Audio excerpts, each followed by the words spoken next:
a small village on the southern edge of Japan, there are men and women well past 100 years old who still wake up on their own, cook their own breakfast, tend their own gardens, and walk down the road to see their friends.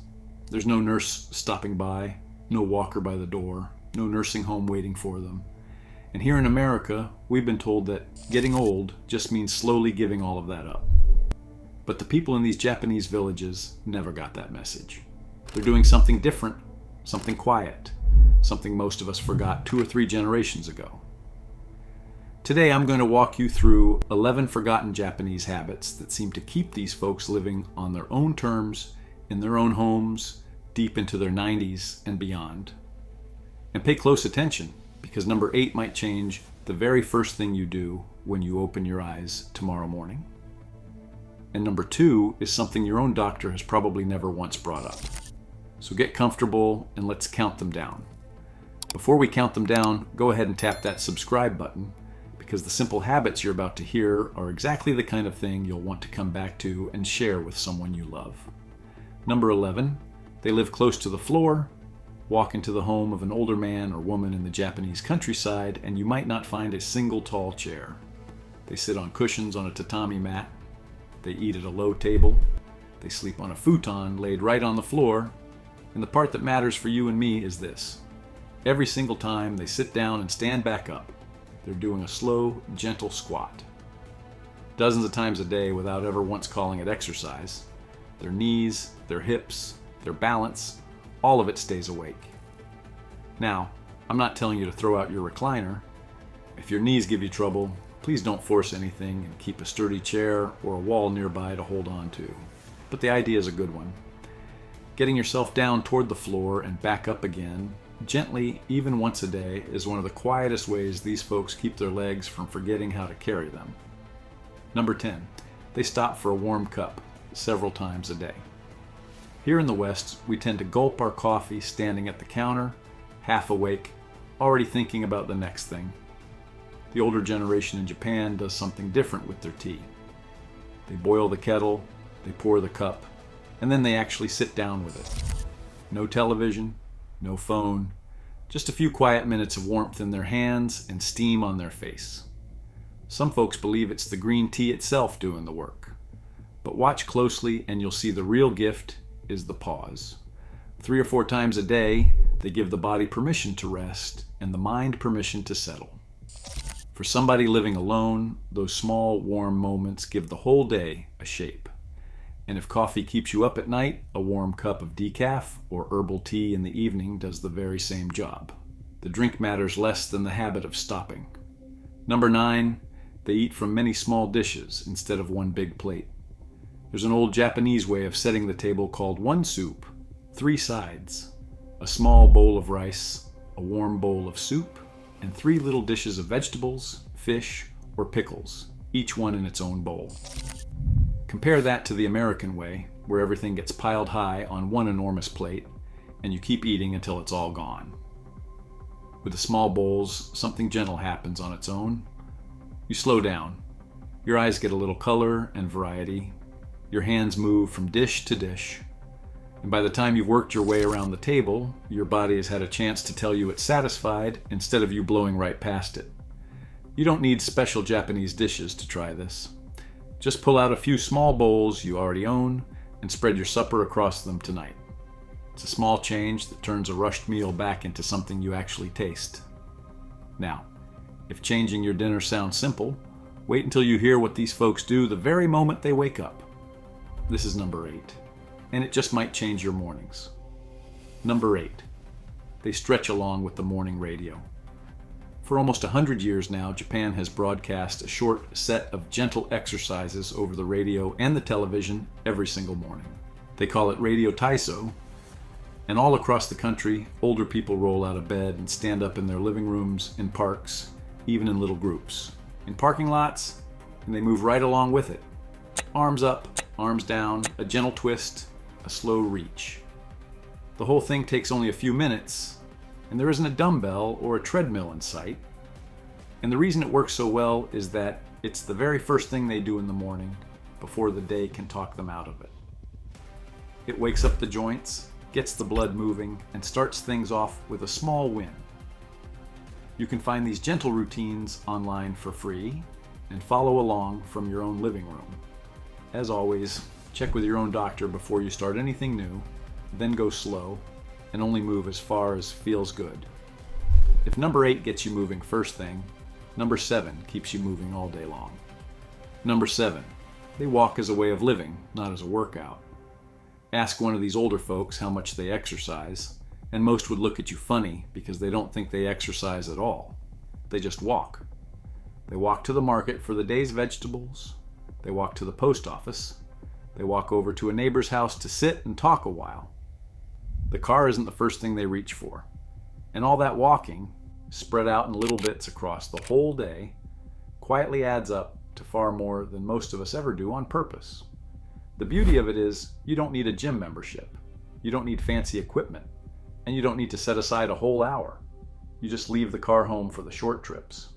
Walk to the mailbox the long way. Take a slow loop around the block after supper. Your body was built to move a little, often, and these villages simply never forgot it. After a full day of moving, number 6 is how they tell the body it's finally time to rest. Number 6, they end the day with a warm soak. In Japan, the bath isn't a quick morning rinse to get clean. It comes at night, right before bed, and it's treated almost like a ritual. They wash first, then they settle into warm water and let the day melt off their shoulders. By the time they climb out, the body's loose, the mind is quiet, and sleep tends to come easy. For older folks who lie awake at night, that warm wind down can be a real comfort. Now I want to be careful with this one, because it comes with some plain common sense. Keep the water comfortably warm, never hot. Keep the bathroom itself warm so you're not stepping into a cold room. And take your time getting in and out, holding on to a rail or the edge of the tub. If a full bath isn't easy for you anymore, even soaking your feet in a warm basin while you wind down can ease you toward a good night's rest. Number 5, they keep fermented food on the table. Open the refrigerator in one of these homes and you'll almost always find the same few things. A pot of miso for soup, a dish of pickled vegetables, maybe a little fermented soybean called natto, which I'll admit is an acquired taste. These foods have been part of the Japanese table for hundreds of years, long before anyone ever used the word probiotic. The thinking is that these living, fermented foods help keep the gut happy, and a happy gut tends to make for a steadier, healthier body overall. You don't have to hunt down anything exotic either. A small bowl of miso soup, a little sauerkraut, a spoonful of plain yogurt, they all carry that same fermented goodness.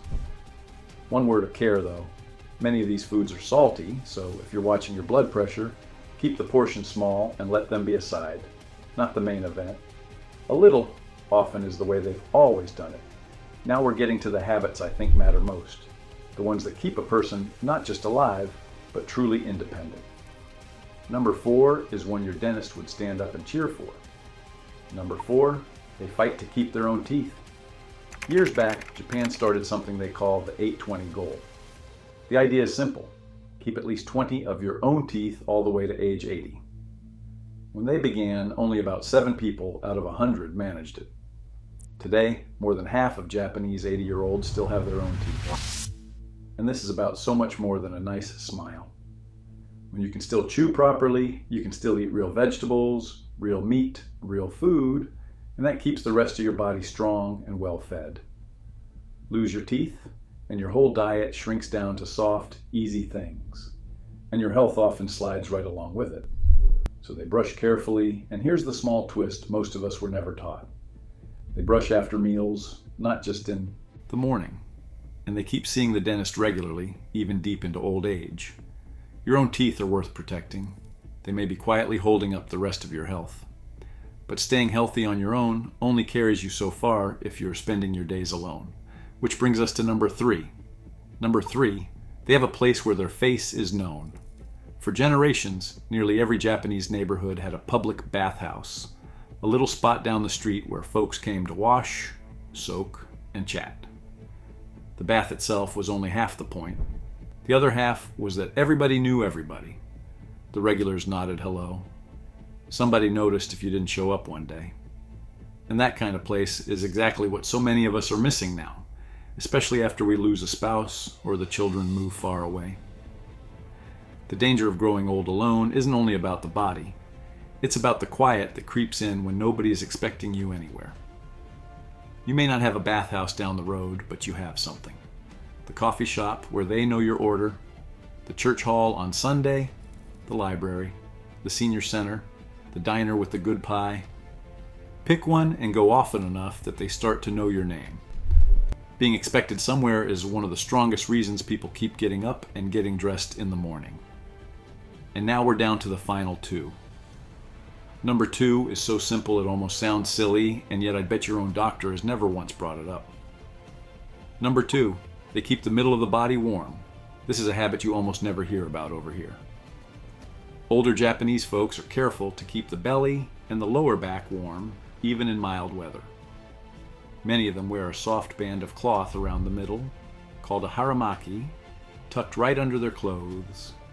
And in the winter, the whole family gathers around a low table called a kotatsu, with a heavy blanket draped over it and a small heater tucked underneath, so their legs and core stay toasty while the rest of the room stays cool. The thinking is that keeping your center warm keeps you comfortable and helps the blood move easily, instead of your body fighting the chill all day. Your doctor will talk to you about your heart and your blood pressure, and rightly so, but I'd wager not one of them ever told you to keep your belly warm. And for those of us watching the heating bill on a fixed income, this one is a real gift. You warm your body, not the whole empty house. Which leaves us with number 1. Of everything on this list, this is the one I'd hold on to the tightest. Number 1. They never retire from having a reason to get up. In these long-lived villages, you almost never see an older person just sitting on a bench, staring off, waiting for the day to end. They're up and busy, tending a little vegetable patch, pulling weeds on the hillside, watching the grandchildren, meeting old friends for a game in the park. A lot of them keep doing a bit of work well into their 80s and 90s, not because they have to, but because it gives the morning a point. There's a feeling over there that as long as you can be useful, you should be, and that staying useful is what keeps a person whole. We sort of got that idea backwards here. We treat retirement like the finish line, like the whole goal is to finally do nothing at all. But doing nothing turns out to be hard on a person.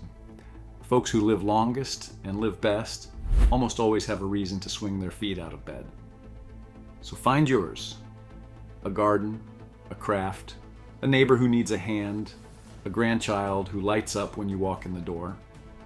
It doesn't have to be big, it just has to be yours. So there you have it. 11 quiet habits from the other side of the world, and not one of them needs a prescription, a gym, or a pile of money. Living close to the floor, stretching with the morning, eating from small bowls, protecting your own teeth, keeping your middle warm, and above all, holding on to a reason to get up. The truth is, almost none of this is really Japanese at all. It's just the way people everywhere used to live before we forgot. And any single one you start this week is a small step toward more years spent in your own home, on your own terms. If this spoke to you, do yourself one favor and subscribe, because next time I'm walking you through the forgotten Okinawan habits that keep folks out in their gardens at 100 years old.